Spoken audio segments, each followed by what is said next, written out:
হয়, মই উপস্থিত আছোঁ কলাগাঁও সমষ্টিৰ একদম সীমামূৰীয়া অঞ্চল পাণবাৰীৰ গোলন্দি হাবিৰ ৰাইজৰ প্ৰতিবাদ সাব্যস্ত কৰিছে এখন দলঙৰ বাবে। আপোনালোকে চাওক এই দলংখনৰ অৱস্থা, চাৰিডাল জৰ্জেদি বিভিন্ন সমস্যাৰ ভাৰাক্ৰান্ত কাটাখালী নদীৰ ওপৰত যিখন দলং আছিল, এই দলংখন বছৰ বছৰ ধৰি জনপ্ৰতিনিধিক জনোৱাৰ পিছতো কিন্তু কোনো গুৰুত্ব প্ৰদান নকৰিলে। সেইবাবে আজি ৰাইজে বিধায়ক মুৰ্দাবাদ ধ্বনিৰে প্ৰতিবাদ সাব্যস্ত কৰিছে। যিহেতু ৰাইজৰ বিভিন্ন সমস্যাৰ আজিৰ ওপৰত বিভিন্ন অভিযোগ দিয়াৰ পিছতো কিন্তু আজিৰ তাৰিখলৈ এই দলংখন নিৰ্মাণ নকৰিলে। সেয়ে আজি এয়া গোলন্দি হাবিৰ ৰাইজে দলংখন নিৰ্মাণৰ নামত বিধায়ক মহোদয় গৌবেগ ধ্বনিৰে আজি প্ৰতিবাদ সাব্যস্ত কৰিছে। মই স্থানীয় লোকক মই জনাবৰ কাৰণে আহ্বান জনাম। কিহৰ কাৰণে আজি বিধায়কক মুৰ্দাবাদ ধ্বনি দিলে আপোনালোকে? হয়, মই শফিকুল ইছলাম দৰং ডিষ্ট্ৰিক্ট আৰ্মছৰ ছেক্ৰেটাৰী হয়। তো গোলন্দি হাবিৰ ৰাইজৰ লগত মই আজি মহোৎসৱবোৰক গৌবেগ দিয়াৰ কাৰণে এইকাৰণেই বাধ্য হৈছোঁ যে বিধায়ক মহোৎসৱবোৰো অকল এইটো 5 বছৰ কাৰ্যকাল নহয়, ইয়াৰ আগতো আৰু এটা কাৰ্যকাল 5 বছৰ কাৰ্যকাল পাৰ কৰি গৈছে। তেতিয়াও আমাক প্ৰতিশ্ৰুতি দিছিলে যে এইখন ব্ৰিজ আমি কৰি দিম। কাৰণ আপোনালোকে দেখা পাইছে আমাৰ ইয়াতে এখন LP স্কুল আছে, পাণবাৰী গোলন্দি হাবি LP স্কুল। ইয়াতে শিক্ষকসকলো বহুত দূৰ দূৰণিৰ পৰা আহে। এইটো ৰাস্তাৰে ইফালে এটা ৰাস্তা সংযোগী ৰাস্তা আছে, এই ৰাস্তাৰে এইটোৰে পাৰ হ'ব লাগে। ইয়াতে পাৰ হ'বলৈ যাওঁতে বহুত শিক্ষক শিক্ষয়িত্ৰী বা ইয়াতে ডক্তৰ বা বহুত নাৰ্ছ আহে। এক্সিডেণ্ট হোৱা আমাৰ বহুত পৰিলক্ষিত হৈছে, ভৰি ভাঙি গৈছে। এনেকুৱা বহুত এক্সিডেণ্ট মাজে সময়ে সঘনাই হৈয়ে থাকে। মানে বিজি ৰোড, এনি টাইম মানুহ ইয়াৰফালে যায়ে থাকে। গতিকে মহোৎসৱবোৰক বাৰে বাৰে কোৱাৰ স্বত্তেও অকণো কাণ সাৰ নাই যে ইয়াতে এখন দলং কৰিব লাগে। অলপ হ'লেও যদি ইয়াতে মানে অলপ কৰিলে হয়, 2 টকাৰ এটা অনুদানো যদি দিলে হয়, তথাপি আমাৰ এই ৰাইজসকলে অলপ সকাহ পালে হয়। আহিছিল নে নাই? মই বিধায়ক মহোদয় আহিছিল নে আপোনালোকে? যেতিয়া ইলেকশ্যনৰ সময়ত ভোট বিচাৰিবলৈ আহে তেতিয়া হয়তো আহে। বিধায়ক মহোদয়ৰ লগত এতিয়া জগদীশ চৰকাৰো আহিছিল। একবাৰ আমি জগদীশ চৰকাৰৰ এইটো কাৰ্যকাল আগৰ কাৰ্যকালত আমি পাণবাৰী চকত তাক উভতি ধৰিছিলোঁ যে আপোনালোকে যে ভোটৰ সময়ত ভোট ভিক্ষা কৰিবলৈ আহে, তো আমি ভোট দিওঁ। ভোট দিয়াৰ পিছত আপোনালোকে যিমান প্ৰতিশ্ৰুতি দিয়ে, প্ৰতিশ্ৰুতিৰ বিনিময়ত এটা কামো আমাৰ কৰাৰ পৰিলক্ষিত নহয়।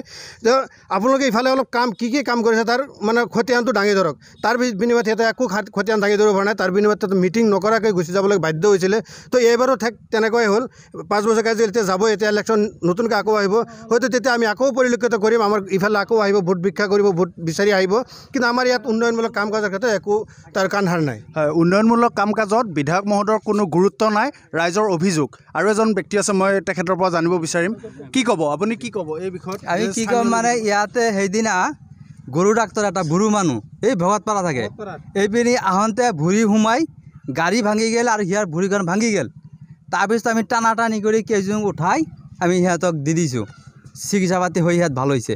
এই এনেকুৱা বহুত ল'ৰা ছোৱালী পৰি আছে, ভৰি ভাঙি আছে, গাড়ী ভাঙি আছে, পানীত পৰি আছে, ছাত্ৰ ছাত্ৰী পৰি আছে, মাষ্টৰবিলাক আহি পেলাই দুখ পাইছে। বহুত হাৰাশাস্তি হৈছে ইয়াত। আৰু বহুত আমি কৈ আছোঁ যে দলংটো লাগে, দলংটো MLA নাহে, ডিষ্ট্ৰিক্টও নাহে, প্ৰেচিডেণ্টক কৈ আছোঁ, একো নকৰে। সমাগত বিধানসভা ইলেকশ্যন আৰু 4-5 মাহৰ পিছত হ'ব। এই বিষয়ত আপোনালোকে কি সিদ্ধান্ত গ্ৰহণ কৰিছে? ৰাইজে কিবা ভাবিছে নেকি এই ইলেকশ্যনৰ ক্ষেত্ৰত? হয়, আমি বিধানসভাৰ নিৰ্বাচনৰ ক্ষেত্ৰত হয়তো আমি এটা আলোচনা কৰি আছোঁ যে আমি একমাত্ৰ মানে বিজেপিৰ বিৰুদ্ধে আমি যিকোনো শক্তিক আমি ভোট দিবলৈ বাধ্য, কাৰণে অকল বিজেপিক যাতে উৎখাত কৰিব পাৰোঁ। কাৰণ আমি লক্ষ্য কৰিছোঁ যে স্থানীয় বিধায়ক যিহেতু আছে, বিধায়কৰ ক্ষেত্ৰত কি ক'ব? বিধায়কৰ ক্ষেত্ৰত ক'ম, যিহেতু বিজেপিৰ লগতে চৰকাৰ কৰিছে, বিজেপিৰ লগতে BPF এলায়েন্স চৰকাৰ কৰিছিলে। গতিকে এতিয়া চৰকাৰ পক্ষত থকাৰ সত্ত্বেও যিহেতু আমাৰ কোনো ধৰণৰ উন্নয়নমূলক কাম কাজ হোৱা নাই, তো পৰিৱৰ্তনক আমি শ্লোগান দি চৰকাৰ আহিছিল। তো পৰিৱৰ্তনক আমি শ্লোগানত আমি এটাই লক্ষ্য কৰিছোঁ, আগতে যেনেকৈ আমি অলপ ভালকৈ চলিব পাৰিছোঁ, এতিয়া ভালকৈ চলাৰো সুবিধা নাই। এইখিনি বিধায়ক মহোদয় ইয়াতে কোনো উন্নয়নমূলক কাম কাজত তেওঁ ব্যস্ত নাই নেকি? ইয়াতে না, তেনেকুৱা আমি হয়তো ঠিক দেখা নাই। হয়তো তেওঁ যদি কৰিবও পাৰে, আমাৰ চকুত পৰা নাই। আৰু এটা কথা ক'ম, আমাৰ ইফালে কাম নকৰাৰ কাৰণ হয়তো আমি ইয়াতে ভাবিবলৈ বাধ্য হৈছোঁ। এইটোও হ'ব পাৰে যে আমি ইয়াতে একমাত্ৰ সংখ্যালঘু অধ্যুষিত অঞ্চল। ইয়াতে হয়তো যদি এই এৰিয়াখন গোলন্দি হাবিখন সংখ্যালঘু অধ্যুষিত অঞ্চল, কিন্তু ইয়াতে আমি বহুত নানান জাতি জনগোষ্ঠীৰ মাজেৰে আমি মিলাপ্ৰীতিৰ ভাতৃত্ববোধেৰে আমি চলি থাকোঁ। গতিকে সকলো ইয়াতে বড়ো, ৰাভা, আপোনাৰ অসমীয়া, বিহাৰী চব মানুহে আহে। গতিকে আমাৰ কেতিয়াবা এনেকুৱা ভয় লাগে যে সেইদিনা এজন কৈয়ে গ'ল যে এজন বড়ো ডাক্তৰ, আমাৰ ইফালে গৰু ডাক্তৰ এখন আহে, ভগতপাৰা পৰা বড়ো মানুহ, তেওঁ আহি ইয়াতে এক্সিডেণ্ট হ'ল। তো সেই সময়ত যদি আমাৰ স্থানীয় মানুহবিলাক নাথাকিলে, তাতে যদি পৰি তেওঁ কিবা এটা অঘটন হ'ল হয়, আমাৰ হয়তো আঘাত এটা বেলেগ এটা আহিল। কিমানকেইখন গাঁৱৰ কিমান লোক ইয়াতে মানে জড়িত হৈ আছে? ইয়াতে বহুত গোলন্দি হাবি, গোলন্দি চাহ বাগিচা, পাণবাৰী, কদমতলা, এইবিলাক চব ৰাইজে মানে মৌচিতা, শিমলুগুৰি, চামটিলা সব মানুহে ইফালে অহা যোৱা কৰে গতিকে এই ৰাস্তাটো অত্যন্ত বহুত মানে প্ৰয়োজনীয় ৰাস্তা আৰু এই দলংখন অতি সোনকালে চৰকাৰে কৰিব বুলি আমি আশা কৰিছোঁ হয় ৰাইজে আশা কৰিছে যে বিধানসভা ইলেকশ্যন আহি আছে তথাপিও ৰাইজৰ এটা আশা যিহেতু এই দলংখন বহুত প্ৰয়োজনীয় হোৱা হেতুকে এই দলংখন যাতে অনতিপলমে কিবা এটা সুব্যৱস্থা কৰে তাৰ প্ৰতি ৰাইজৰ আহ্বান বিধায়ক মহোদয় তথা চৰকাৰলৈ এফালে চাওক আপোনালোকে দেখক এইটো এটা ৰাস্তা আৰু এইটো এটা ৰাস্তা মাজতে আপোনালোকে অকণমান চাওক এইটো এটা ৰাস্তা মেইন হাইৱে এইটো এটা এই হাইৱেটো অৱস্থাই নাই ইফালে পাণবাৰী গৈ পায় আৰু এইটো এটা পাণবাৰী সংযোগী ৰাস্তা কিন্তু মাজত এইখন দলং এই দলংখনৰ কাৰণে যিখিনি মানুহ এইখিনিদি জাষ্ট 2 মিনিটৰ ৰাস্তা